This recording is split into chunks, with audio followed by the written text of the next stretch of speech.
Hello dear learners, welcome back to my channel. कैसे हो आप सभी लोग? आई होप अब आप लोगों के कॉन्सेप्ट्स क्लियर होने शुरू हो गए होंगे। अगर अभी भी नहीं हुए या कोई डाउट है तो आप प्रीवियस वीडियोस को देखिए। अगर उसके बाद भी आपके डाउट्स आते हैं तो मुझे कमेंट करके बताइए कि आपको क्या डाउट है। ठीक है, अभी हम मूव करते हैं अपने नेक्स्ट टॉपिक के ऊपर, that is your accounting principles. See, accounting principles. It's a combination of two word accounting plus principles. अब हमने आपको लास्ट क्लास में भी बताया था कि अकाउंटिंग बेसिकली होता है क्या, it's a language of business. तो लैंग्वेज ऑफ बिजनेस है, या हम कहें कि जैसे एक लैंग्वेज को सीखने के लिए या लैंग्वेज को करने के लिए हमें किसकी जरूरत पड़ती है, ग्रामर की। तो ऐसे ही हमें अकाउंट्स को करने के लिए किसकी रिक्वायरमेंट होती है, किसकी जरूरत पड़ती है, प्रिंसिपल्स की। ऑलराइट, तो हमारे जो प्रिंसिपल्स होते हैं बेसिकली होते क्या है, तो हमारी तीन तरह की टर्म्स चलती हैं, accounting principles, concepts and conventions. Alright, तो ये कहा अकाउंटिंग प्रिंसिपल्स, कॉन्सेप्ट्स और कन्वेंशंस को हम क्या बोलते हैं, गैप। नॉर्मली हम क्या बोलते हैं, gap. Gap stands for generally accepted accounting principles. Means ये एक ऐसे प्रिंसिपल्स होते हैं जो जनरली एक्सेप्टेड होते हैं ऑल यूनिवर्स के अंदर। मींस पूरे यूनिवर्स में ये प्रिंसिपल्स आपके एप्लीकेबल होते हैं एज इट इज। तो गैप क्लियर हुआ। इसके बाद जो आता है हमारा बेसिकली ये जो प्रिंसिपल्स है हमें कौन इशू करता है, इंडिया के अंदर एक अकाउंटिंग बॉडी है जो इसको इशू करती है, that is ICAI, institute of chartered accountant of India. ये एक ऐसी बॉडी है जो आपके जो अकाउंटिंग प्रिंसिपल्स होते हैं उनको ये बॉडी जो है मॉनिटर करती है, ऑब्जर्व करती है और बताती है, फॉर्मुलेट करती है, आपको बताती है कि किस तरह से आपको प्रिंसिपल्स को फॉलो करना है। ठीक है, इसके अलावा दो चीजें और आती हैं जो ये अकाउंटिंग प्रिंसिपल्स हमारे काम करते हैं। एक आता है हमारा it's a rule of action, ये आपको बताता है कि आपको कैसे काम करना है। दूसरा आता है दीज आर द नॉर्म्स, ये आपको क्या करता है, नॉर्म्स प्रोवाइड करता है। अब बेसिकली क्या होता है रूल ऑफ एक्शन, ये आपको बताता है यूनिवर्सली एप्लीकेबल, किस तरह से ये एप्लीकेबल होगा। ठीक है, अकाउंटिंग प्रिंसिपल्स को हम किस तरह से एप्लीकेबल करेंगे तो वो हमारे रूल ऑफ एक्शन के अंदर आता है। और नॉर्म्स का मतलब होता है कि हमारा एक स्टैंडर्डाइज फॉर्म बना देता है ये, और ये बताता है कि आपको ये सिस्टम इस तरह से फॉलो करना होता है। ऑलराइट, इसके बाद आता है हमारा बेसिकली कॉन्सेप्ट्स एंड कन्वेंशंस। तो इन दोनों के बीच में डिफरेंस क्या होता है, हम अकाउंटिंग प्रिंसिपल्स के अंदर इन कॉन्सेप्ट्स को भी पढ़ते हैं और कन्वेंशंस को भी पढ़ते हैं। तो कॉन्सेप्ट्स क्या और कन्वेंशंस क्या है, इनके बीच में छोटा सा डिफरेंस है, वो हम क्लियर करेंगे।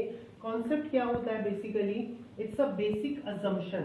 आप कहोगे बेसिक अजम्पशन क्या है, बेसिक क्या होता है, जो फंडामेंटल होता है। मीन्स ये आपको फंडामेंटली बताता है कि आपको जो अकाउंटिंग ऑपरेट करने हैं, अकाउंट्स बनाने हैं, वो किस तरह से बनाने हैं, उस कॉन्सेप्ट के ऊपर बेस्ड होता है पूरा का पूरा। ठीक है, और सेम ऐसे ही कन्वेंशन क्या होता है, कन्वेंशन होता है आउटकम ऑफ अकाउंटिंग। आउटकम, आपकी जो अकाउंटिंग आपने करी है उसका आउटकम क्या आया है, प्रिंसिपल्स जो आपने फॉलो किए हैं उसका एक टाइम पीरियड के बाद क्या आउटकम आया, वो हमारा कन्वेंशंस के थ्रू होता है। ठीक है, ये जो कन्वेंशंस होते हैं that changes according to timely, it changes, और ये आपके चेंज नहीं होते हैं। प्रिंसिपल्स आपके जो कॉन्सेप्ट्स होते हैं वो बेसिक रहते हैं, ये फंडामेंटल होते हैं, और ये टाइम टू टाइम चेंज होते रहते हैं। तो इन दोनों के बीच में ये डिफरेंस है।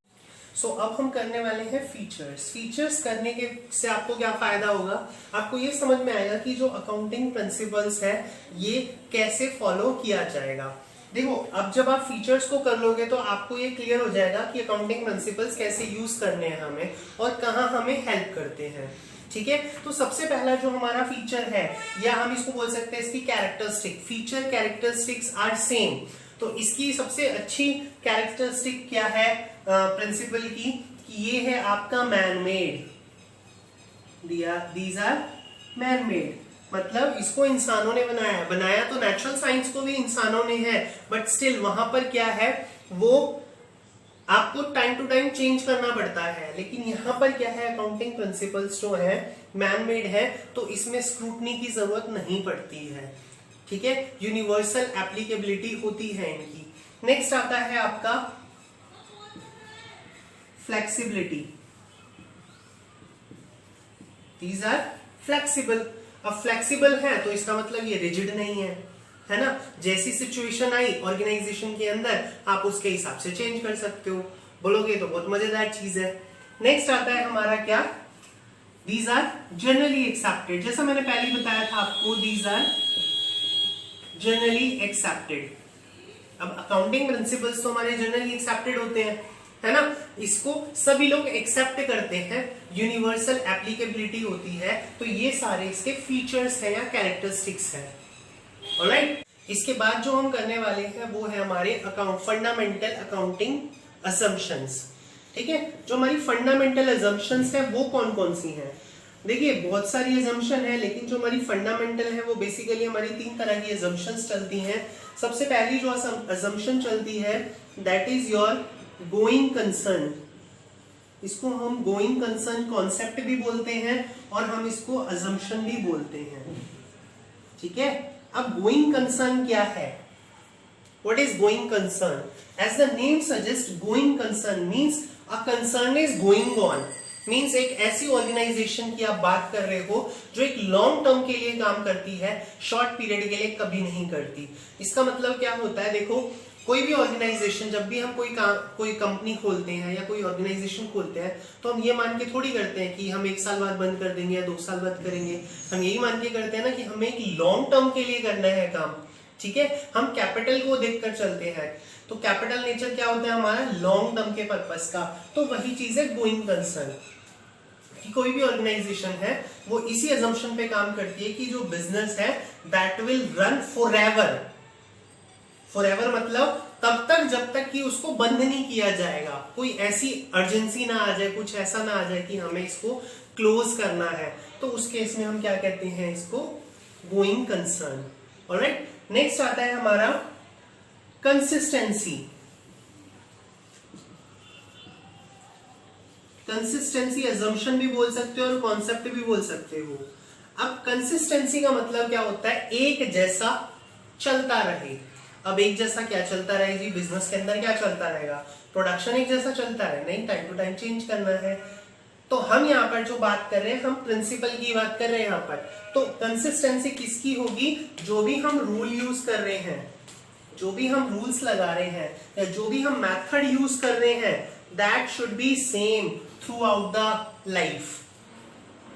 ठीक है, फॉर एग्जाम्पल हमारा जो हमने कोई मशीन परचेज करी, ठीक है, हमने उसको बोला कि इसकी जो लाइफ है वो 10 इयर्स की है और हम उस पर एक डेप्रिसिएशन भी लगाएंगे। अब डेप्रिसिएशन क्या होता है अभी मैं शॉर्ट में बताता हूँ, जब वो चैप्टर करेंगे तो मैं उस वीडियो में आपको पूरा क्लियर करूंगा। देखो जब भी हम कोई मशीनरी खरीदते हैं तो हम ये मान के चलते हैं कि हम इतने साल की इसकी वैल्यू होगी। सपोज मैं कह रहा हूँ कि मैंने एक मशीनरी खरीदी और उसकी जो वैल्यू है, जो उसकी पूरी की पूरी लाइफ होगी वो 10 साल की होगी, तो मैं उस 10 साल तक की लाइफ के लिए थोड़ा थोड़ा अमाउंट जो है ना डिडक्ट करना शुरू कर दूंगा उस मशीनरी में से।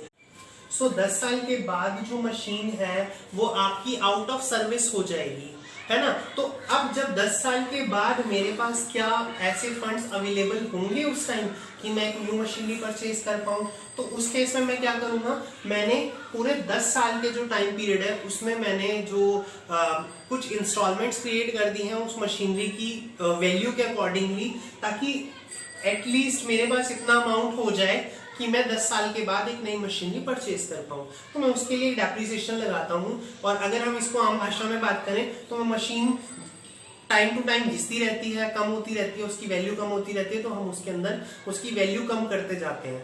ठीक है, वो डेप्रिसिएशन होता है। अब यहाँ पर हमारे पास डेप्रिसिएशन को लगाने के ना अलग अलग मेथड्स हैं। एक WDV है, रिटन डाउन वैल्यू है, एक हमारा जो होता है सिंपल स्ट्रेट लाइन मेथड होता है। तो यहाँ पर सिर्फ कहने की बात है कि हम कौन सा मेथड यूज कर रहे हैं। अगर हमने एक मेथड यूज करा स्ट्रेट लाइन मेथड, तो मैं स्ट्रेट लाइन मेथड को ही पूरी throughout the life of the organisation में यूज करता रहूंगा, तो वो हमारी कंसिस्टेंसी कॉन्सेप्ट कहलाती है। आई होप ये आपको क्लियर हो गया होगा। अगर फिर भी आपको डाउट है तो कमेंट सेक्शन में जाके आप पूछ सकते हैं। ऑलराइट, नेक्स्ट आता है हमारा कॉन्सेप्ट या फंडामेंटल हमारी अजम्पशन क्या आती है, एक्यूरल अजम्पशन और we can say the concept. आप कहोगे जी ये क्या है? एक्यूरल का मतलब होता है कि हमारी एक ट्रांजैक्शन, हमारी जो ट्रांजैक्शन होगी हम उसको कब रिकॉर्ड करते हैं, जब वो हो जाती है। ठीक है, इट डजंट मैटर कि हमारे पास मनी आए, हमारी अगर वो ट्रांजैक्शन हो गई तो हम उसको रिकॉर्ड करेंगे।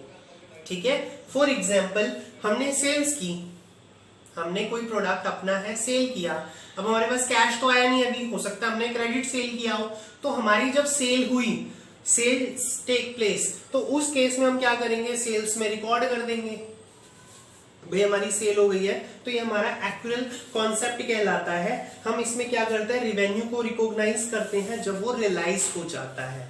तो ये हमारा एक्यूरल कॉन्सेप्ट या असम्पशन है। Alright, so my dear learners, my friends, आपको ये मेरा एफर्ट कैसा लग रहा है प्लीज मुझे कमेंट करके बताएं। अगर आप इस चैनल पे न्यू है तो प्लीज सब्सक्राइब करें और मुझे ज्यादा से ज्यादा लाइक करके मोटिवेट करें कि मैं आपको और भी ज्यादा अच्छे अच्छे वीडियोस बनाकर आपके कॉन्सेप्ट्स को क्लियर करूं। ठीक है, अगर आपको फिर भी कोई डाउट आता है तो फिर से वही बात कि आप मुझे कमेंट कर सकते हैं। ठीक है, subscribe the channel if you are new on this video, new on this platform, और all the best. Thank you so much.